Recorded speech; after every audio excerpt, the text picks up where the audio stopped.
Okay mga igsoon, balik ta. Ato ni padayon, Brother Douglas. Alright mga igsoon, may gala mga karon na mga journalista sa atong next speaker, Catholic Faith Dependent Apologist, Brother Silbert Adriatico Dunduyano, Dipolog City Chapter. Brother Silbert, good evening. Okay, good evening. Okay, Brother Joe. sige, paliw na lang ko, paila po sa imong kaugalingon, sa mga wala nakailaan. Also, pa-include na po yung mga greetings. 15 minutes, Brother Silbert, go ahead. Okay, salamat kay Joe. Okay ra ba ang audio? Okay, goods. Okay, maayong gabi diyan ni Sister Silona, May gabi po, bro. ang imong sister diya sa atong technician diha, kinsa ka, no? Sir Jinsel Pigarido. Si amigo na ko na, no? Si Sir Brother Figueredo, maayong gabi sa tibok staff sa BXAD, no? Atong pagtahod. Salamat sa istasyon nga nagatugot og tulumanon nga sama niini. Dili lang ako tas-on ang akong pagyukbo.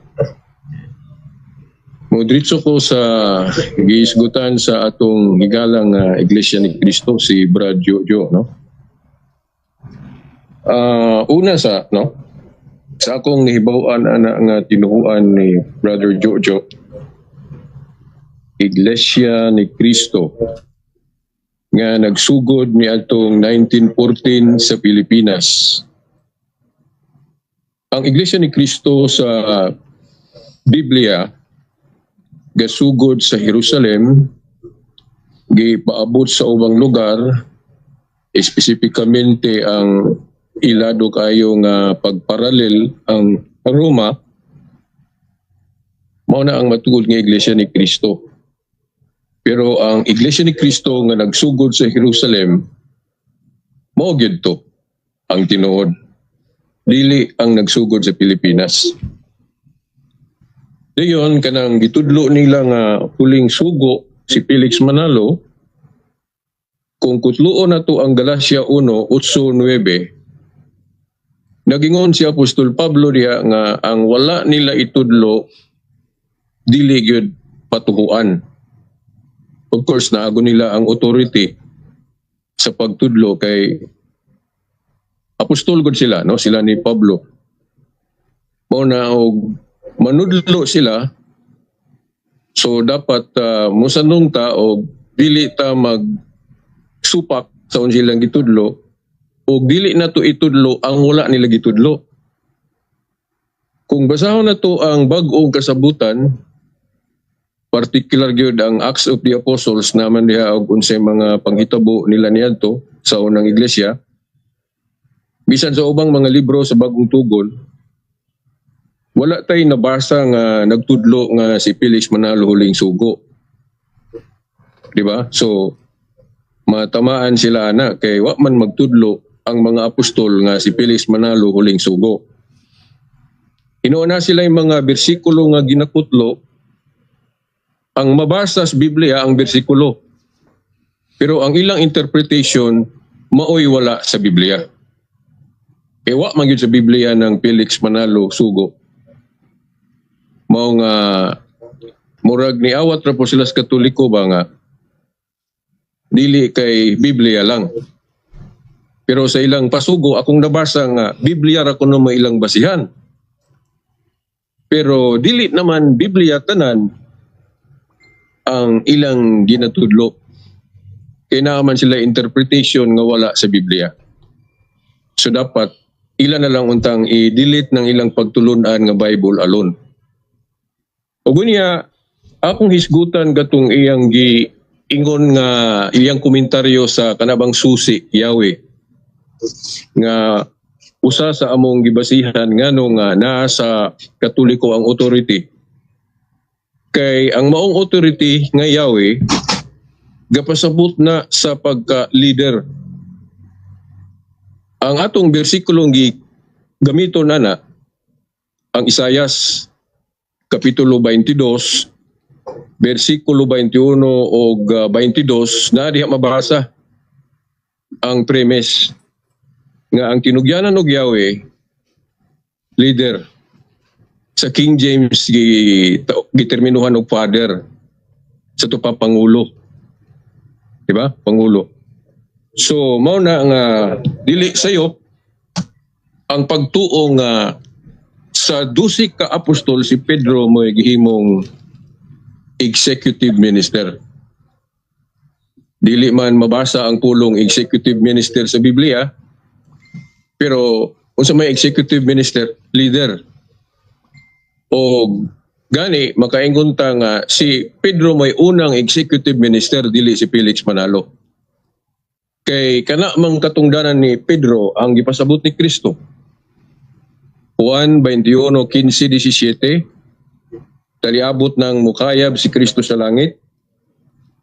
Nagingon siya sa tanang mga apostol, si Pedro may iyang giingnan, Pedro, atiman na ang akong mga karnero. Ang pag-atiman sa karnero, authority na ubuhat na ni Kristo. Kay labawang pastul man siya, sheep shepherd. Pero kay mo kayab naman siya sa langit at adtong higayon na mao nang iyan ang gibili ni Pedro. Gi-turn over na niya ni Pedro ang maong trabaho sa pagpastul, pagdumala sa iyang katawhan nga ang gigamit nga termino dias Biblia karnero. So ang unang executive minister mao si Pedro. Now gigamit lang nako ang termino nga executive minister kay mo man ay gigamit nila nga termino god bisan dili ko na mabasa sa Biblia. Ang gigamit nga termino sa Katoliko anang leader pope. Unya doon na biblical basis kay kanang pulong pope buot pasabot anak father. Makunik yun nato sa Isaias 21 versikulo 21 o 22. I'm sorry, nasipyat ko. Isaias 22, versikulo 21 o 22, ang kinugyanan sa Yahweh sa gingharian, Father. So, biblical na, gilahi lang ang termino, Pope, para identity reason. Kaya kung moingon lang kag Father, daghan mang Father, bisan ako gani, Father man po. So, aron masiguro na to nga kinsa nga Father ang ipasabot, specifically, nga kana ang katungdanan mao na ang kang Pedro o nang gilahi ang term Pope.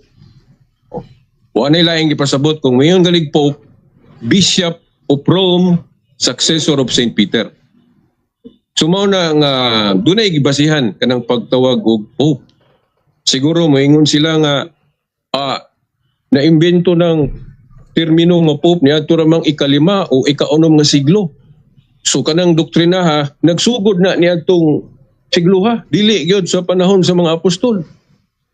Siguro kung mutuo ta na ang argumento, mura gihimo nato nga ang termino di ay mao day nakapatungha sa butang nga gihinganlan o katungdanan ba. Dili na maayo, di na tinuod. Kay ang example na to ana kanang bata, dili ang ngalan sa bata mo'y nakapatungha sa bata. Dili kay paghingalan sa bata, mo pa'y pagtungha sa bata. Naana ang bata, awahi lang hinganli. Sama po daning lugar nga Pilipinas. Naana ning lugar, awahi na hinganli Pilipinas. Paghingalan og Pilipinas, dili sabton nga mo pa'y pagtungha sa lugar. Naana ang lugar, awahi lang hinganli Pilipinas. Mopod ka ng termino nga po, awahi na naimbento, gihingalan sa katungdanan ni Pedro. Naana ang katungdanan ni Pedro, awahi lang hinganli og Pope. So, sayop ng interpretation nga ang doktrina nagsugod niadto lang ika-unom o ika-5 siglo. Naana ng doktrina kay naana man ang katungdanan ni Pedro. Ang pagkatinugyanan si Yahweh, awahi lang hinganli og Pope. Mao na. So pagkadaghang terminong gigamit na turon nga wala pa gigamit sa mga apostol silang panahon. Sama ng kanang pagtuo nga usaray Dios. Gitawag na karon sa English og monotheism. Pero dili mabasa sa Biblia ng pulong monotheism. Hinunay background sa Greek kay kanang mono means only or one, theos means God. O so na ang root word duha ka word ana na biblical basis, pero ang pag-combine ana, pagtapo ana wala na sa Biblia.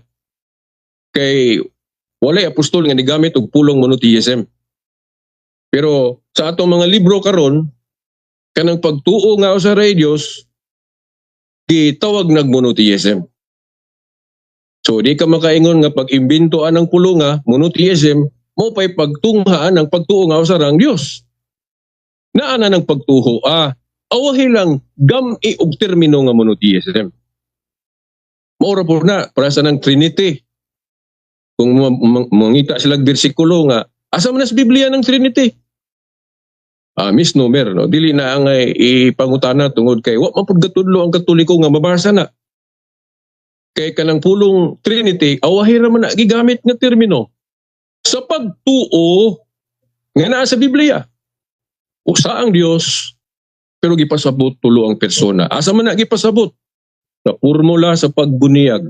Mateo 28:19 nga gihisgutan ang ngalan sa Dios. Kung magbautismo kuno litukon ang ngalan sa Dios. Magbautismo kamo sa ngalan singular kay usa ra may Dios. Pero kung ilahos og basa tulo man ang persona. Pagbunyag kamo, pagbautismo kamo sa ngalan singular kay usa ra may Dios. Sa ngalan sa Amahan, sa Anak, Espiritu Santo.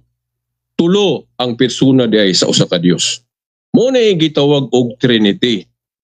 Dili mabasa ang pulong Trinity, pero ang gihinganlan na sa Biblia.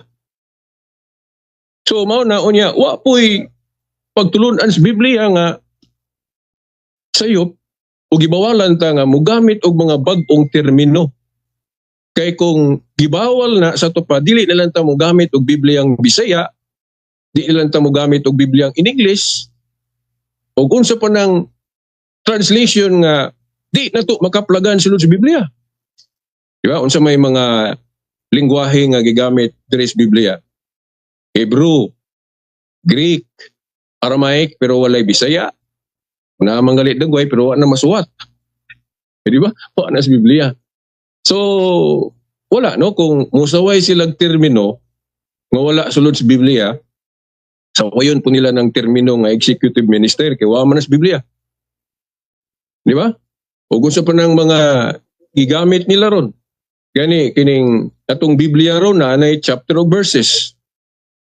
Sa panahon sa mga apostol, wa pa man nila butang ini. O, di na lang tamo gamit aning atong Biblia ron nga nanay chapter of verse nga wa pa man na himuay og ingon ana panahon sa mga apostol. So kung sayop na kay wa pa na gibuhat sa mga apostol, kay ang ilang scripture wa pa man butang og numero, chapter of verse, sa ato pa nasayop pod ang INC og bisan gani ang ubang pagtuo nga nigamit og Biblia nga naay chapter of verse nga gidugang sa Katoliko. Kaya ang Katoliko may gadugang ana sa tuba dili day tanang dugang. Sorry. Dili day tanang pagdugang sayop. Kanang pagbutang og chapter og verse, dugang ra man na.